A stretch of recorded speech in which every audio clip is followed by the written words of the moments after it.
Assalamualaikum warahmatullahi wabarakatuh. Selamat malam teman-teman. Baik, di video kali ini saya akan membahas tentang materi disiplin kelas dalam pembelajaran di SD maupun MI. Nah, baik, sebagai pendahuluan, disiplin bagi peserta didik adalah hal yang rumit dipelajari sebab disiplin merupakan hal yang kompleks dan banyak kaitannya terkait antara pengetahuan sikap dan perilaku. Peserta didik belajar beberapa hal dengan cara mendengarkan, misalnya mereka lebih suka mengingat dan bertindak dengan kata-kata dan gagasan mereka sendiri. Nah, dari sini peserta didik akan belajar lebih cepat apabila mereka terlibat dalam menyusun tata tertib mereka itu. Nah, walaupun demikian, guru harus mengarahkan dan menentukan tindakan apa yang harus diambil bila tata tertib dilanggar sehingga disiplin tetap dapat ditegakkan. Pokok pembahasan yang pertama kita bahas mengenai pengertian disiplin kelas. Kata disiplin berasal dari bahasa Latin, disciplina, yaitu merujuk kepada belajar dan mengajar.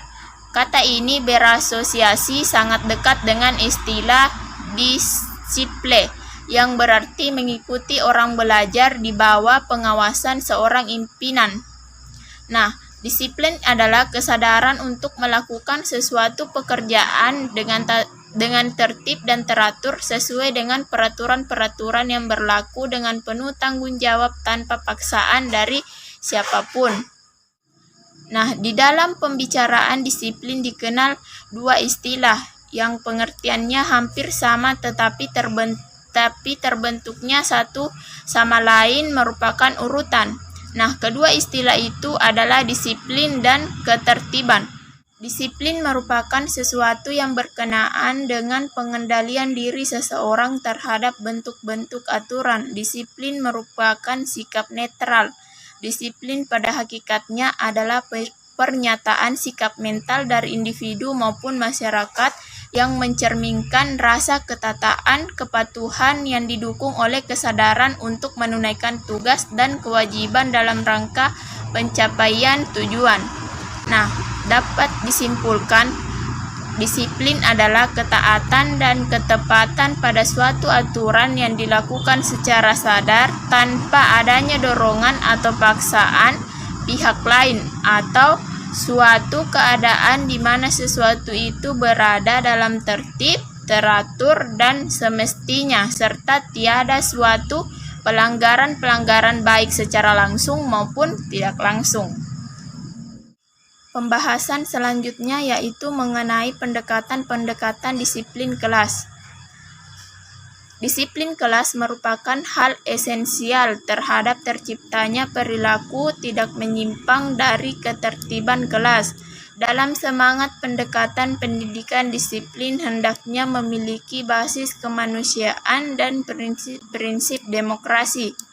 Nah, prinsip kemanusiaan dan demokrasi berfungsi sebagai petunjuk dan pengecek bagi para guru dalam mengambil kebijakan yang berhubungan dengan disiplin. Disiplin mencakup setiap macam pengaruh yang ditunjukkan untuk membantu peserta didik. Nah, dengan disiplin mereka dapat memahami dan menyesuaikan diri dengan tuntutan lingkungan. Di samping itu, disiplin juga penting sebagai cara dalam pendekatan atau menyelesaikan tuntutan yang mungkin ingin ditunjukkan peserta didik terhadap lingkungannya. Nah, di pembahasan kali ini kita akan membahas berbagai pendekatan yang dapat digunakan guru dalam menegakkan disiplin pada diri siswa, antara lain sebagai berikut. 1. Pemberian bimbingan. Dan yang kedua, evaluasi pada diri pribadi.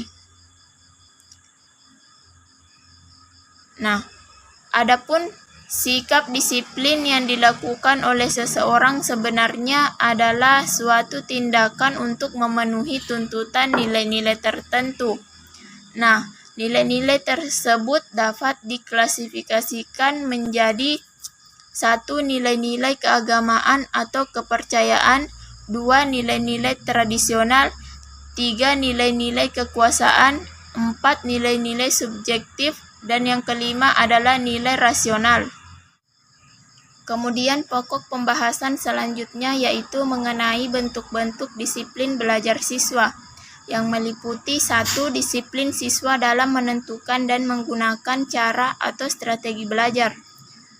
Keberhasilan siswa dalam studinya dipengaruhi oleh cara belajarnya.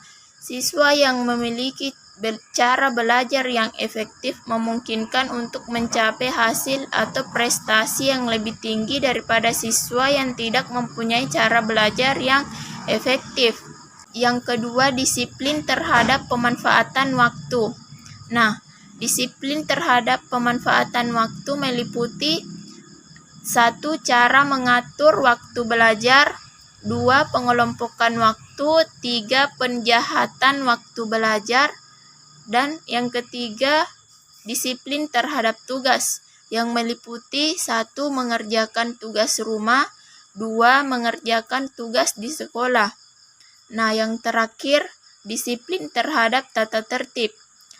Di dalam proses belajar mengajar, disiplin terhadap tata tertib sangat penting untuk diterapkan karena dalam suatu sekolah yang tidak memiliki tata tertib, maka proses belajar mengajar tidak akan berjalan dengan lancar sesuai dengan rencana yang ada. Nah, dengan demikian, untuk terciptanya disiplin yang harmonis dan terciptanya disiplin dari siswa dalam rangka pelaksanaan peraturan dan tata tertib dengan baik, maka di dalam suatu lembaga atau lingkungan sekolah perlu menetapkan sikap disiplin terhadap siswa agar tercipta proses belajar mengajar yang baik.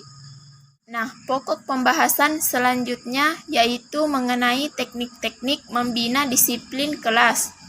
Nah, terdapat beberapa teknik membina disiplin kelas, antara lain 1. Teknik keteladanan guru, 2. Teknik bimbingan guru, yang ketiga teknik pengawasan bersama. Nah, ketiga teknik ini memiliki pengertian tersendiri, bisa dilihat di slide di samping.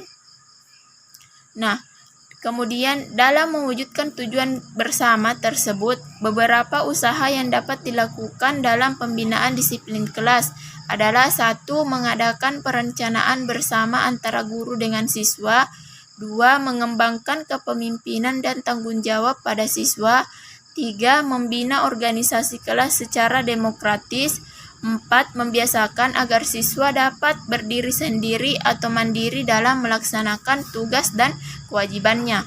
Yang kelima, membiasakan siswa untuk berpartisipasi sesuai dengan kemampuannya. Dalam penanaman disiplin kelas, manfaat yang diperoleh tidak hanya hasil belajar yang berkualitas, namun penanaman disiplin kelas juga bertujuan untuk membentuk peserta didik yang berkepribadian, santun, dan berkarakter, yang mampu menghargai dan memanfaatkan waktu dengan baik, taat pada peraturan, serta dapat mempertanggungjawabkan segala tindakannya. Dalam pelaksanaan disiplin kelas harus berdasarkan dalam diri siswa, karena tanpa sikap kesadaran dari diri sendiri, maka apapun usaha yang dilakukan oleh seorang di sekitarnya hanya akan sia-sia. Berikut contoh pelaksanaan disiplin kelas. 1. Datang ke sekolah tepat waktu, 2. Rajin belajar, 3. Menaati peraturan sekolah, 4. Mengikuti upacara dengan tertib, 5. Melaksanakan dan mengumpulkan tugas dengan baik dan tepat waktu. Pokok pembahasan berikutnya yaitu faktor yang mempengaruhi strategi penanaman disiplin kelas. Dalam proses penanaman disiplin kelas tentu tidak terlepas dari faktor-faktor yang mempengaruhi strategi penanaman disiplin kelas itu sendiri. Faktor yang mempengaruhi tersebut tentunya meliputi 1. Faktor internal. Nah, faktor internal ini meliputi faktor fisiologis, 2. Faktor psikologis, yang ketiga faktor perorangan. Kemudian adapun faktor eksternal yang meliputi 1. Faktor sosial, 2. Faktor non-sosial. Nah, dari beberapa faktor di atas bisa kalian lihat penjelasannya di slide. Nah, itulah tadi yang dapat saya sampaikan kepada teman-teman mengenai materi disiplin kelas dalam pembelajaran di SD maupun MI. Semoga bermanfaat bagi kalian. Kurang dan lebihnya mohon dimaafkan. Minallahi musta'an wal ihtiqlan. Assalamualaikum warahmatullahi wabarakatuh.